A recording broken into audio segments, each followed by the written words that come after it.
구독자 여러분 안녕하세요. 현재 채널에서 가장 시원하고 달콤한 시기를 맞이하고 있는 30대 여성 이야기를 전합니다. 항상 다른 이야기를 듣다가 이렇게 제 이야기를 전할 줄 생각조차 못했지만 삶은 뜻밖의 일이 가득한 법이죠. 이제 제 이야기를 시작하겠습니다. 저는 남편과 우연히 만난 스터디 모임을 통해 만남을 시작했습니다. 대학 졸업 후 혼자 취업 준비를 하던 중 토익 공부를 위해 스터디를 시작했어요. 그곳에서 친구들과 공부를 하며 서로 도와주고 응원했죠. 몇 달이 지난 후 나는 내가 원하던 곳에서 취직을 하게 되어 바빠서 연락을 하지 못하고 살았다. 옛 친구들과 모이게 되어 즐거운 추억을 나누고 동시에 성공한 모습을 보며 놀랐다. 남편과의 관계도 서로 이해하고 응원하며 소중했다. 비록 나의 일정을 모두 기억하고 있었다가 인사를 건네는 모습을 보면서 나 또한 마음 한 줄기 꽃이 피었다. 해외 출장을 다녀온 나는 남편에게 선물을 주기 위한 핑계로 일부러 시간을 내어 데이트를 하기도 했고 남편은 감사히 받아들이며 밥을 사주었다. 처음에는 밥만 먹던 관계에서 영화를 보고 커피를 마시며 손을 잡는 사이로 발전했다.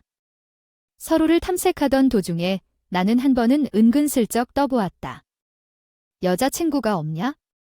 왜 자주 연락하냐? 그 말에 남편은 나에게 그냥 잘 지내보고 싶다는 이야기를 하였고 그 말이 고백과 다를 바 없다고 생각하여 나는 좋다고 즉답했다. 그리고 우리는 본격적인 연애를 시작했다. 서로를 알아간 시간이 꽤 흘렀기에 6개월 만에 남편은 결혼을 제안했고 나는 남편의 직업과 취미, 생활 습관이 잘 맞아 결혼을 하기로 했다. 축복 속에서 화려한 결혼식을 마친 후 신혼생활이 시작되었는데 우리 부부 둘 다 서로를 너무나도 애틋히 사랑했다. 그러한 상황에서 회사 출장으로 인해 부부 사이의 시간이 떨어져야 하는 필요성을 느끼게 되었습니다. 출장으로 인해 자주 떨어져 있어야 하는 시간을 허요로 여겼고 이로 인해 부부 사이에 불타는 시간이 생기면서 이해해 주실 것이라는 생각이 들었습니다. 남편은 제 빈자리를 크게 느끼는 듯했고 더 오래 출장에 있을 때는 굉장히 외로워했습니다. 결혼하기 전에는 출장을 가는 시간 동안 친구들을 만나거나 취미 생활을 즐기며 시간을 보냈던 것을 떠올랐습니다. 하지만 현재는 모든 것을 함께하고 있기 때문에 출장 중에는 굉장히 외로워하게 되었습니다. 회사 업무로 조절할 수 없는 일이기 때문에 어쩔 수 없이 출장을 떠나게 되는 것이라 생각했습니다. 대신 매일 전화도 하고 사진을 보내주며 커버를 하려고 노력했습니다. 당신이 출장 중에 본가에 있다면 부모님이 걱정하지 않지 않을까 하는 생각이 들었고 아이도 아니고 밥을 챙겨 먹는 것이 어려워서 그런 것 같다고 생각했습니다. 집안일을 못하는 것도 널리 이해하려 했습니다. 항상 같은 침대에서 자고 밥을 먹고 하루 이상 혼자를 보내는 것이 얼마나 어려운지 알았습니다.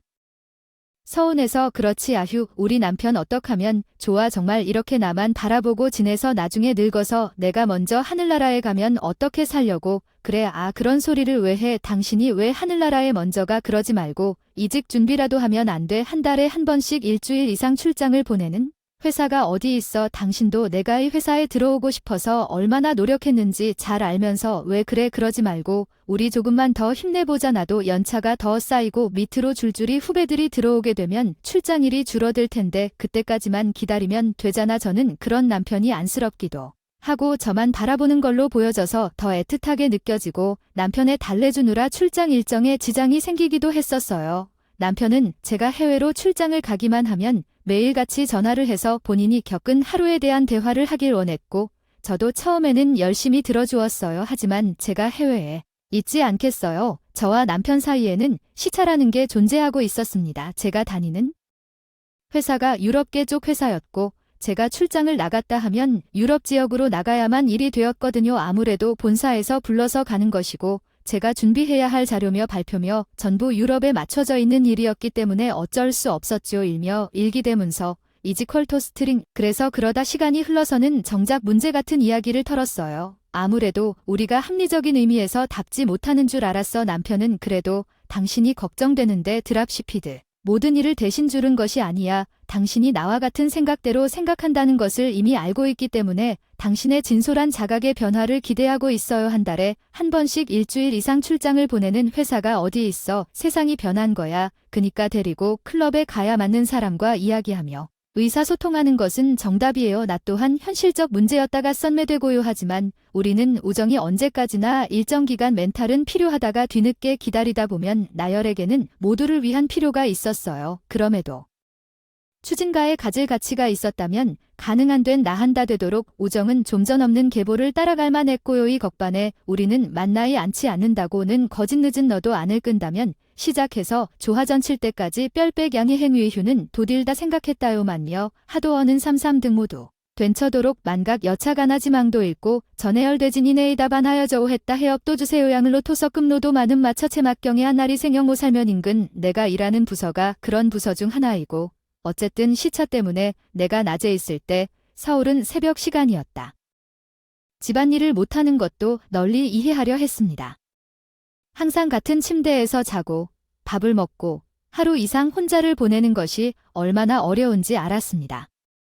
남편이 전화를 할 수 있는 시간이 되면 내가 자고 있어야 할 시간이었다. 전화하는 것이 정말 어려웠고 누군가는 잠을 포기해야 했다. 그렇게 말씀드리자면 업무를 병행하면서 그건 쉽지 않을 것이다. 남편에게 연락할 필요가 없다고 솔직히 말했고 피곤하면 전화하지 말고 자라고 말했다. 남편은 처음에 서운해하면서 하루를 통화로 마무리하고 싶었지만 나중에는 이해해 주었다. 그 역시 회사 생활을 하고 있었기 때문에 잠을 포기해서 통화하는 것이 힘들었을 것이다. 어쨌든 한 번 출장을 가면 거리가 멀고 할 일이 많아서 일주일 이상 떠나야 했다. 그 덕분에 우리 부부는 항상 신혼처럼 살 수 있었다. 결혼한 지 얼마 안 됐으니까 아이도 없었고 그래서 당연히 신혼이라고 할 수도 있다. 우리 부부는 서로를 배려하고 애틋하게 생각하며 사랑하여 불타오르고 있다. 어느 날 출장을 가야 했고 처음에 출장이라는 소식만 듣자 실망한 남편이 아무래도 속았다. 결혼한 지 8개월이나 지나지 않았는데 부부 사이에 있었던 일이었다. 훌쩍 지나가버린 날씨도 이젠 익숙해진 것 같고 남편 또한 출장 일정에 익숙해진 것 같아요. 그게 조금 답답하게 느껴지긴 하지만 신혼 초에 남편이 너무 집착하는 것도 좀 싫었던 기억이 있는데요. 그런데도 이제 익숙해진 모습을 보니 조금 서운하긴 해요. 남편이 한 번씩 전화하라고 하고 사진 찍어서 보내달라고 하고 다른 남자랑은 말도 섞지 말라는 말까지 해요.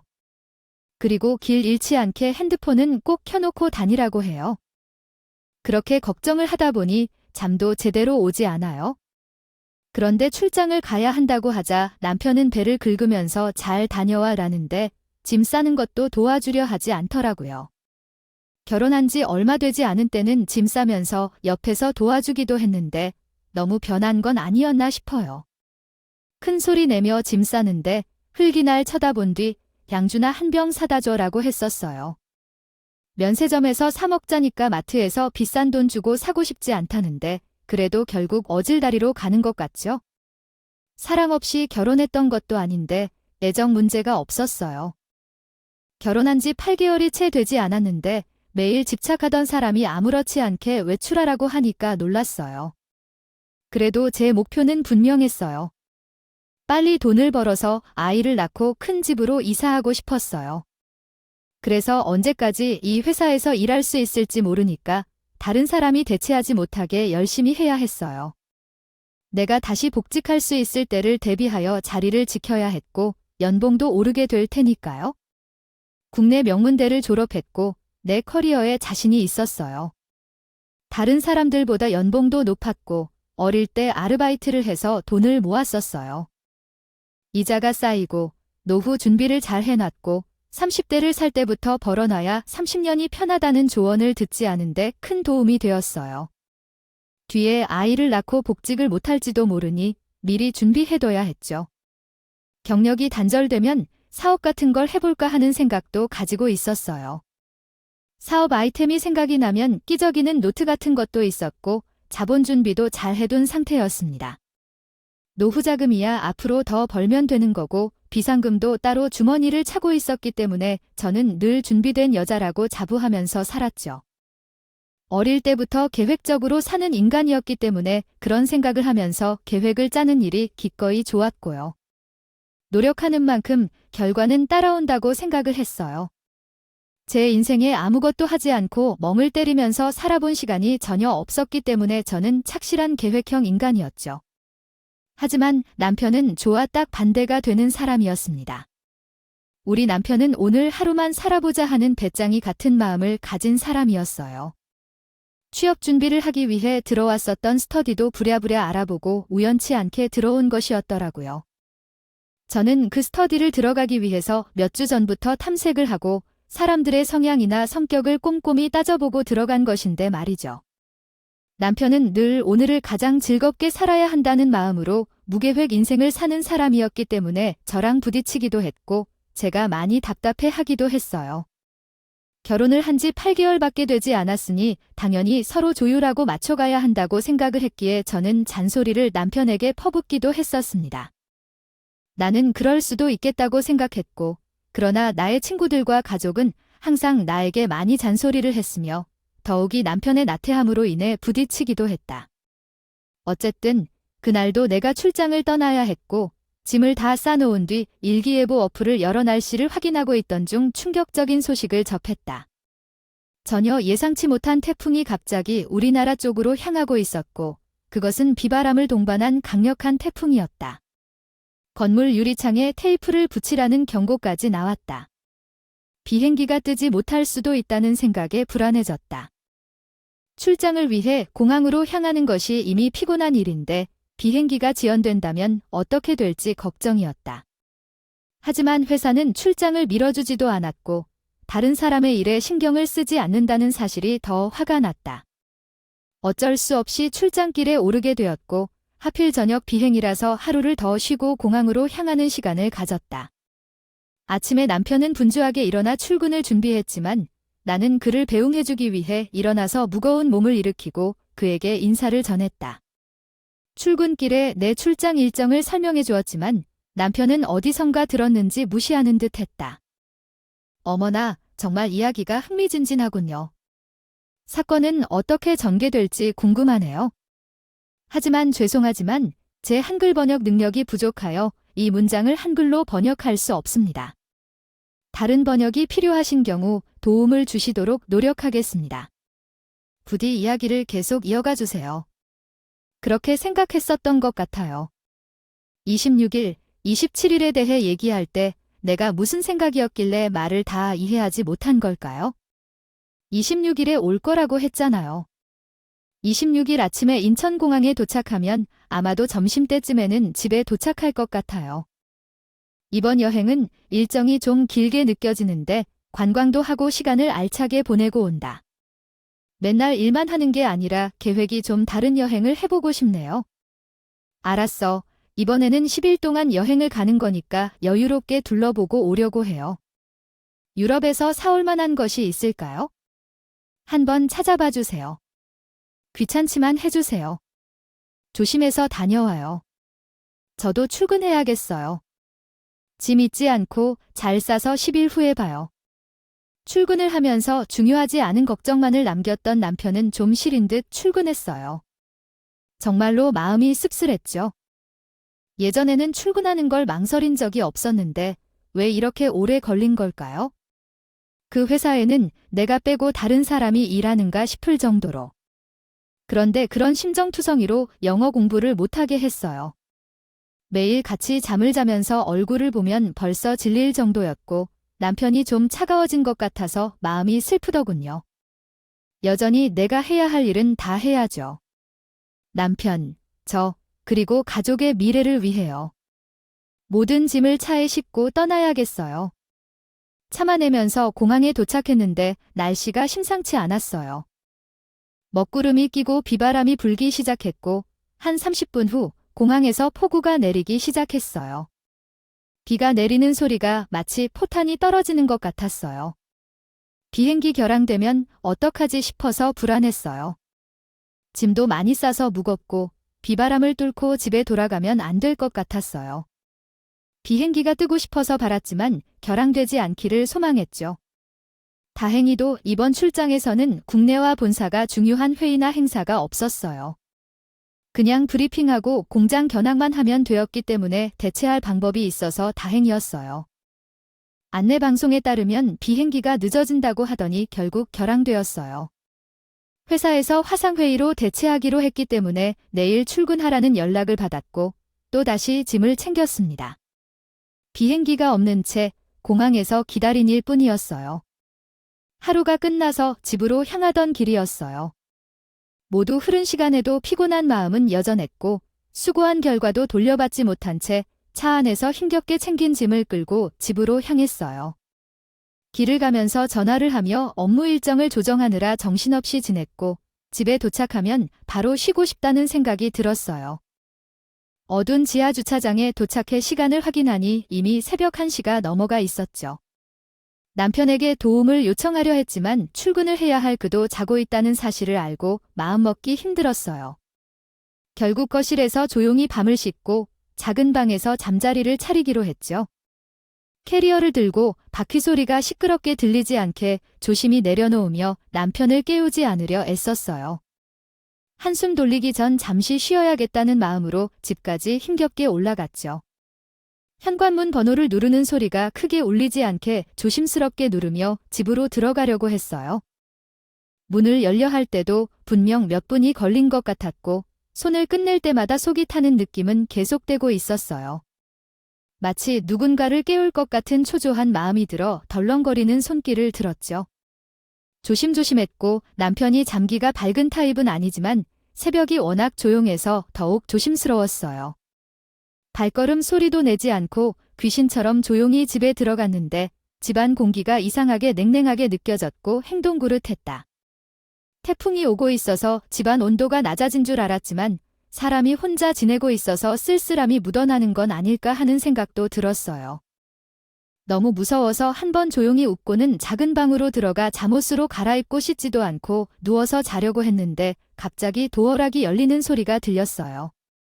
남편이 깰까봐 살짝 기척을 감추면서 두려움 속에서 문고리를 잠그고 귀를 열심히 갖다 대고 있었고 정말 상상조차 하지 못했어요. 평일이었기 때문에 남편이 그 시간에 집에 들어올 거라는 걸 말이죠. 당연히 남편이 안방에서 자고 있을 거라고 생각했지만 현관에서 남편의 목소리가 떡하니 들려오는 게 아니겠습니까? 그런데 더 충격적인 것은 남편이 혼잣말을 중얼거리는 것도 아니고 누군가랑 통화를 하는 것도 아니었어요. 남편이 어떤 여자와 함께 들어와서 둘이 사이좋게 대화를 하고 있는 것이었습니다. 문고리를 열고 나갈까 말까 고민을 하는데 둘이 까르르 하는 소리가 들려오더라고요. 시간이 몇인가 하고 보니까 새벽 2시더라고요. 술이라도 한 잔 거의 친 건지 뭔지 집에 누가 있는지도 모르고 신이 나서 이야기를 하는데 남자랑 여자랑 단 둘이 이 시간에 집에 들어온다는 게 이상하잖아요. 이거는 빼도 박도 못하는 바람 아니겠어요? 저는 손이 덜덜 떨리면서 어떻게 해야 할지 감이 잡히지 않았어요. 문고리를 붙잡은 채로 당장 문을 열고 나가서 이 두 사람을 진짜 족쳐야 하나 고민이 되었어요. 멍하니 문에다가 귀를 대고서는 그 둘의 대화를 듣고 있었는데 정말 협찬한 소리가 절로 나올 만큼 가관이더라고요. 둘이 아주 신이 나서는 지지고 볶고 하는데 호칭도 자기야, 여보야 하고 있더라고요. 여기 떡하니 조강지처가 두 눈을. 너무 긴 한국어 텍스트이므로 일부만으로 한국어 번역문을 제공할 수밖에 없습니다. 자당돼서 말해도 실은 자기 나랑 이혼할 것이라고 확신할 수 있는 순간부터 이혼은 실제로 얼마나 이루어지느냐? 불과 1년도 되지 않은 결혼 생활에 이혼 분할 요청이 얼마나 받을 수 있는지 검토하고 있지만 나 역시 답을 찾을 수 없었습니다. 함께 살았다면 재산 나누기는 당연히 이뤄져야 한다고 생각했는데 몇 년을 함께 살지 않고 아니면 재산이 중요한 것이라고, 그래서 이혼 뒤 중요한 건가요? 지금의 법은 잘못되었다고 생각해 나도 참 억울했습니다. 좀만 기다려봐. 언젠가는 제 대의를 찾아 이혼을 하고 당당하게 자유롭게 살 수 있을 거라 자신있게 말할게. 그의 이야기는 시작되었다. 함께 살면서 얼마나 큰 스트레스를 받고 있는지 상상도 못할 것이라며 이 사람이 내버려 두기만 하니 자신은 고통스럽다고 말했다. 물론 그 덕으로 서로를 만날 수는 있게 되었지만 그 여자는 그냥 직장인 정도가 아니었다. 돈이 많다고 해서 재산을 나눠주겠다고 했지만 모두 거짓말이라는 것을 알게 되면 어떡할지 모른다고 말했다. 이혼을 선택하고 돈을 포기하는 것은 어때? 나쁜 생각은 아닐 거라 생각하지만 자신을 사랑한다고 말하는데 자기가 돈을 실어놓은 여자를 버리면 어떻게 될까? 얼마나 계산적인 여자인지 알고 보니 이를 믿음직한 방법으로 생각할 때 그 돈을 쉽게 포기할 필요가 없다고 느껴졌다. 그래서 조금만 기다리면 자신을 이해하고 떠날 것이라고 믿어왔다. 하지만 집에 혼자 있는 것은 너무 외롭다.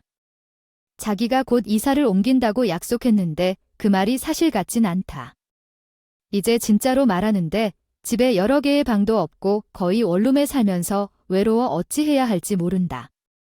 남편이 출장을 가면 꼭 집에 오라고 한다. 그때 남편은 그를 마누라라고 불러야 한다. 그러나 더 열일한 사이 3개월 동안 자신이 돈을 쥐고 그의 옆에 가려고 할 때 항상 자기 생각하는 모습이 밤마다 미치겠다고 했는데 그 행동은 잡아두면서 본다. 함께 좋은 사람으로 살기 위해. 카이카이 하면서 이야기하고 있는 동안 제 마음속에는 열불이 번져나와 어떻게 해야 할지 모르겠었어요. 그들의 대화가 너무 귀에 쏙쏙 들어와서 그냥 아무것도 안 하면 안 될 것 같아서 휴대폰 녹음기로 대화를 녹음했어요. 그때 갑자기 아내가 의미심장한 목소리로 남편에게 말했어요. 당신에게 안 떨어질 수도 있잖아. 그래서 내가 딸 아이를 준비했는데 기가 막힌 물건이야. 그런데 그 얘기입니까? 내가 생각했던 그거 맞는 거라면 우리가 결혼을 갈등 없이 이어나갈 수 있겠네요. 아내는 먹는 음식에 몰래 살살 뿌렸는데 티도 안 났어요. 그녀가 이렇게 얘기하더라고요. 이렇게 하면 이혼할 필요도 없겠어요. 서로 부족한 점을 채워주고 더불어 행복하게 살 수 있겠죠. 그렇지 않나요? 저 이렇게 하면 모두가 행복할 것 같다고요? 우리가 세상에서 가장 똑똑하다고 말하잖아. 그렇다는 사람도 있어요. 진짜 서로 살며 견디면서 더 강해질 수 있는 사람들이죠. 이렇게 의미심장한 대화를 듣고 나니 저도 모르게 흐뭇해졌어요. 앞으로도 함께 할 건데 뭔가 아쉬움을 떼어내기 힘들었는데 빨리 안방으로 들어가 아내와 함께 시간을 보내고 싶었어요. 그러니까 한 10분간 기다렸는데 안방문이 열리지 않아서 어찌할지도 모르던 찰나를 보냈어요. 문 밖으로 나왔더니 너무 급했어요. 가방을 매 노출한 채 거실에 입고 있던 옷들을 벗어놓고 바로 나가버렸답니다. 몸이 떨렸어요.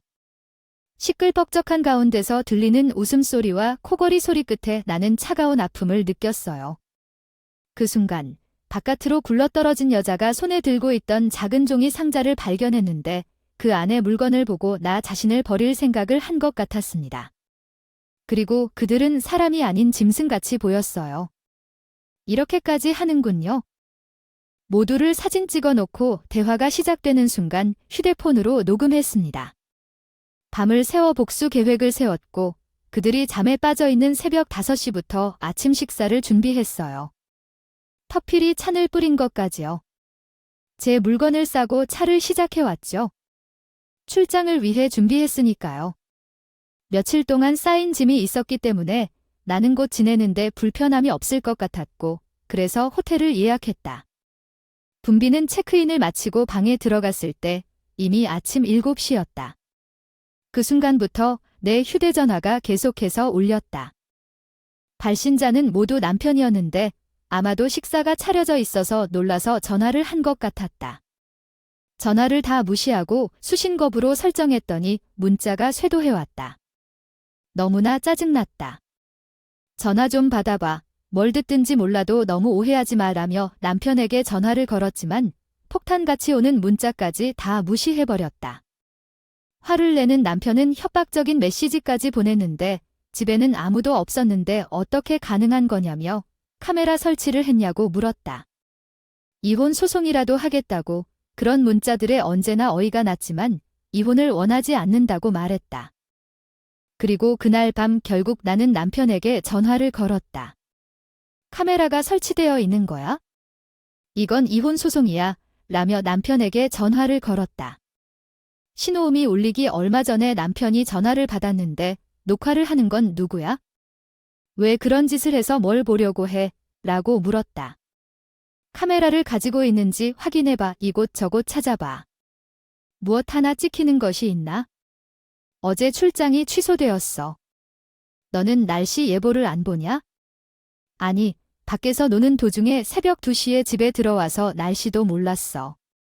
태풍이 오는데 비행기가 이륙을 할까? 멍청아, 전부 오해였어. 그는 나와 어떤 관계도 아니야? 내가 오해를 하는지 걱정돼서 대화를 풀고 싶어. 잠깐 만나자고. 그는 누구길래 그런 얘기를 하는 거지? 어제 정확히 들었는데 오해라는 말이 당신 입에서 나와 뻔뻔해. 누가 누구를 이혼 소송을 한다며 협박하는 거야? 지켜봐. 후회하게 만들어줄 테니까. 남편에게 반성의 기미는 전혀 없다고 생각해 복수하려고 마음 먹었어. 먼저 했던 일은 증거사진과 녹취록을 가지고 경찰서로 가서 폭행죄로 고소하는 일이었어. 경찰에게 증거를 보여주고 설명했더니 차분히 조사해야 한다며 기다려 달라고 했어. 그들이 나를 해치려고 준비한 물건이 무엇인지 상상도 안 되겠지. 그것은 곧 복숭아털이었어. 알만한 구독자들은 다 알 거라고 생각해. 복숭아털 알레르기가 얼마나 위험한지. 적대적인 분위기와 폭력적인 내용을 포함한 글은 저희 이용약관에 따라 제공할 수 없습니다. 죄송합니다. 다른 주제에 대해 더 자세한 정보나 도움이 필요하시면 언제든지 물어보세요. 몇 가닥의 털이 내 몸에 묻혔고 병원에서 치료를 받아야 했습니다. 그러나 치료 비용을 지불하는 것이 너무 부당하다고 생각했습니다. 제가 병원에 가는 동안 처리하지 못한 일에 대한 손해배상을 청구했습니다. 제 연봉이 높았고 외국계 기업에서 일했기 때문에 외국 노동법을 적용할 수 있다고 했습니다. 이때 유럽에 있는 본사가 얼마나 강력한지 증명하기 위해 남편에게 손해배상을 청구했습니다. 이혼 소송이 되면 그만이지만 손해배상을 요청하면서 이혼을 제기하는 이유에 대해 도대체 왜 이렇게 많은 돈이 필요한지 물었습니다. 법원은 반드시 이 소송을 기각할 것이라고 생각했고 그 이유는 당신이 그런 걸 요구하기에는 너무 지나쳤기 때문입니다. 여자와 함께 살면서 능력이 있던 증거를 증명하고 싶지만 이 녀석은 단지 2날 만에 프로젝트를 끝내지 못한 것이 전부였습니다. 양심이 있으면 고기를 숙이고 돌아가 뭘 잘했다고 그렇게 건강하게 고개를 들고 나를 향해 기도하며 엄청난 모는 말을 하는데 이건 정말 미친 이야기야? 너 뭔데 그렇게 돈을 요구하냐고. 난 못 줘, 죽어도 못 줄 테니까 조용히 이혼하자고. 누가 그래 좋으냐고. 조용히 이혼하면 동네에 소문 퍼뜩하게 해줄 테니까. 너는 그 값을 평생 돌려주게 될 거라고 생각해. 다른 이유 없이 전혀 어울리지 않는 부부의 대화들 중 하나라고 생각해. 난 그런 결정을 할 수 없어. 거기에 그날 밤에 둘이 나눈 이야기는 말하지 않아. 나만 해치려는 계획을 세우던 거니까? 모두 다 알게 만들 거야? 내 행동에 대한 대가를 평생 치를 거니까? 앞으로는 얼굴을 드러내는 건 그만두자. 게다가 그날 밤에 그 둘이 나눈 대화 속에 나는 내 사업 아이템을 노트에 메모해두는 것을 얘기했다. 그 노트에 대한 얘기는 그들의 대화 속에도 나왔었어. 우리 마누라는 사업 아이템을 노트에 적어두는데 이제는 그 노트가 위험에 처한 것 같아. 그 노트를 훔쳐서 마누라의 돈으로 사업을 하려는 계획이라더라. 돈도 상당히 많이 모아뒀을 텐데 아직 오픈하지 않았나 봐. 진짜 내 돈을 다 훔치면서 알아야지. 노트에 뭐가 적혀 있는지. 대단한 사업 아이템이 있대. 아, 그래? 그러면 나도 드디어 큰 소리를 들어볼게. 마누라가 숨겨둔 노트를 살짝 엿본 거잖아. 정말 멋진 아이템들이 많이 있을 텐데. 어떻게 이렇게 되었을까요? 결국 제가 남의 비밀을 훔쳐보는 재주가 엄청 좋기 때문에 남편에게도 숨긴 그 노트까지 살펴봤던 저랬더니 어이없어 했어요. 그 이야기를 복수로 이용하기로 마음먹었죠. 남편이 다니던 회사는 반도체 기술을 여럿 연구하는 연구실이었어요. 거기에서 연구원이든 사무직이든 일하고 있지는 않았지만 기밀을 다루는 곳이라 남편이 내 아이디어를 가로채려 했을 거라 생각했어요. 제가 녹음 파일을 수정해서 본사 감사실에 제보했습니다. 제 아이디어를 훔쳐 팔 생각을 하는 사람까지 있었죠. 이런 상황에서 회사 연구실에 다니는 김진철 사원의 아내로서 정말 걱정스럽습니다. 그렇기에 연구실의 기밀이 우리나라를 위협할 일이 없기를 간절히 희망합니다. 증거가 없어서 답답했지만 아무 조치를 취할 수 없다고 했어요. 그 사람이 회사를 해치려는 목적이 분명해도 이루지 못한 것이었죠. 어떻게 해야 할지 고민하고 있던 중 나의 투서를 알게 된 남편은 명예훼손으로 크게 화를 내었어요. 회사에 투서를 보낸 것만으로 충분하지 않아 지금 내가 기밀을 빼돌린다고 말해 너는 진정한 사람이냐고 혼나더라고요. 이게 다 명예훼손인 걸 알아. 너도 고소 당할 줄 알아야 해. 나도 할 줄 알아. 너도 그래야만 해. 남편이 이런 공언을 해도 너무 무서워하지는 않았지만 분노가 풀리지 않는 게 문제였어요. 그래서 상대방과 그의 남편이 불륜을 한 사실을 다시 한번 드러내서 그들의 얼굴에 얼굴을 대게 만드는 것은 어떨까 고민하다가 레터링 케이크를 보내기로 결심했어요. 불륜을 저지른 상대방 이하영의 행운을 축하합니다. 불륜을 저지른 결혼한 남편 김진철의 행운을 축하합니다. 그 표현을 크고 진지하게 표기해 투명 케이스에 담아 보내달라는 요청까지 해서 정성스럽게 화려하게 만들어 보냈어요. 당연히 그 케이크를 받은 상대방과 그의 남편의 회사 동료들은 큰 심란에 빠져들었고 소문이 회사 내부를 떠돌 정도로 빠르게 퍼지더라고 해요. 여기서 반전은 상대방이 그 회사 사장과도 사생활 관계를 유지했던 여자예요. 그분이 연락해서 자기 인생 다 망쳤다고 하더라고요. 그 덕분에 회사에서 제게 대해 나쁜 소문이 퍼지고 상사들이 나를 피해 다닐 정도였어요. 지금은 어떻게 해야 할지 모르겠어요. 고작 내가 먹고 사는 게 걱정일 뿐인데 동네에도 소문이 퍼져서 시집가는 것도 불가능해졌어요. 제가 받은 5개의 문자를 확인하지 않았어요. 그게 어차피 제 욕망이 가득한 내용일 테니까 소송의 증거로 활용될 거니까요. 시집가는 걱정이 왜 그리 큰지 이해가 안 가네요. 예전 남편과는 불륜을 저질러서 재혼할 생각이었던데 문제를 일으키는 상간녀의 태도와 문자를 보니 그녀는 돈만 꺼낼 생각이었나 봐요. 바보 같은 전 남편은 그 사실을 몰라서 말이죠. 그 여자의 농촌에 속아 넘어가고 있었던 거예요. 물론 남편은 그 여자의 제게 보낸 문자를 전부 전송해 주었고 둘 사이에 큰 싸움이 벌어진 걸로 알아요. 남편과 그 여자가 회사 앞에서 싸우고 있고 둘 다 얼굴에 상처가 생겼다고 하네요. 둘 다 나쁜 짓을 했다며 제게 용서를 구하는 것 같아요. 이혼을 받아들이면서 이제는 더 이상 복수를 그만둬달라는 말이야. 부디 이해해줘요. 정말요, 아이 정도까지 했으면 충분하다고 생각 안 해? 우리 둘 다 회사에서 얼굴을 못 들고 다닌다는 거 얼마나 창피한 줄 알아? 재산 분할 같은 건 꿈도 못 꾸게. 그냥 조용히 이혼 서류에 도장 찍어줄 테니까 우리가 지냈던 정을 생각해서 이제 그만 멈춰줬으면 좋겠어.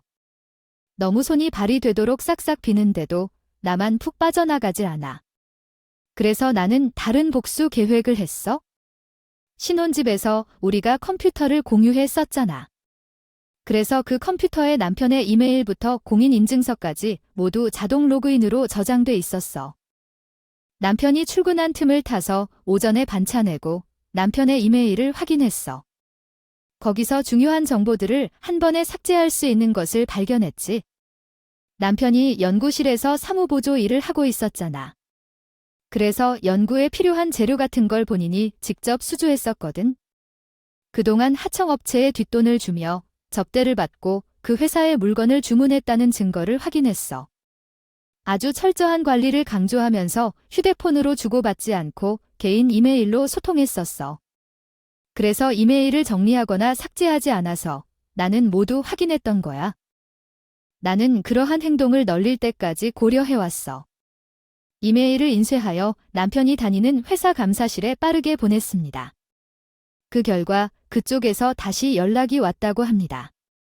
이전에 있었던 분류 문제로 인한 내부 풍기문란으로 인해 지방으로 발령을 내리려고 했었지만 제가 제공한 증거를 토대로 퇴사 처리가 가능할 것 같습니다. 회사를 위해 이런 자료를 제공해 주신 고마운 분께 감사의 말씀을 전하옵니다. 내 계획대로 일이 해결되어서 정말 고맙습니다. 결국 남편은 회사를 그만두게 되었고 이혼도 요란하게 이뤄졌습니다.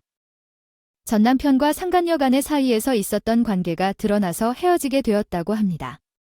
우리가 함께 살았던 신혼집은 내 명의로 되어 있어서 전 남편은 아무것도 챙기지 못하고 몸만 쫓기게 되었습니다.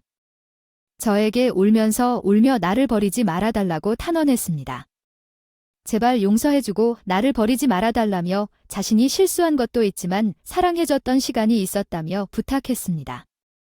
사랑한다면 그리고 내가 왜 당신의 실수를 눈감아줘야 하는데 나는 실수를 용납할 수가 없는 사람이야. 그러니까 두 번 다시 내 눈앞에 나타날 생각하지 말고 꺼져. 저는 마지막 마무리를 마친 뒤에야 전 남편의 전화번호를 차단해 버렸습니다. 시댁에서도 저에게 너무한 거 아니냐면서 한 번만 봐달라는 식으로 연락이 몇 번이나 왔지만 전부 다 무시했어요. 결국 3개월쯤 지나고 나니까 시댁도 전 남편도 포기하고는 이혼을 받아들이더군요. 저는 저희 부부가 살았었던 신혼집세를 놓고 회사 근처에서 투룸짜리 작은 집을 얻어서 혼자 살고 있는 중이에요. 글쎄 결혼해서 둘이 복작복작 사는 게 훨씬 행복하다고 느꼈었는데 막상 혼자 살기 시작하니까 더 편하고 좋은 게 있죠. 퇴근 후에 샤워하고 나왔을 때 마시는 맥주가 이렇게 달콤한지 몰랐습니다. 비혼의 완성은 결혼으로 이루어지는 곳이라는 말이 있다더니 그 말이 정말 맞았나 봐요. 앞으로 내 화려한 비용 라이프를 즐기면서 열심히 내 목표를 향해 달려가 보도록 하겠습니다. 네. 모질었던 결혼 이야기를 끝까지 들어주셔서 감사드립니다. 전 남편과 상간녀 간의 사이에서 있었던 관계가 드러나서 헤어지게 되었다고 합니다. 우리가 함께 살았던 신혼집은 내 명의로 되어 있어서 전 남편은 아무것도 챙기지 못하고 몸만 쫓기게 되었습니다. 저에게 울면서 울며 나를 버리지 말아달라고 탄원했습니다. 제발 용서해주고 나를 버리지 말아달라며 자신이 실수한 것도 있지만 사랑해줬던 시간이 있었다며 부탁했습니다.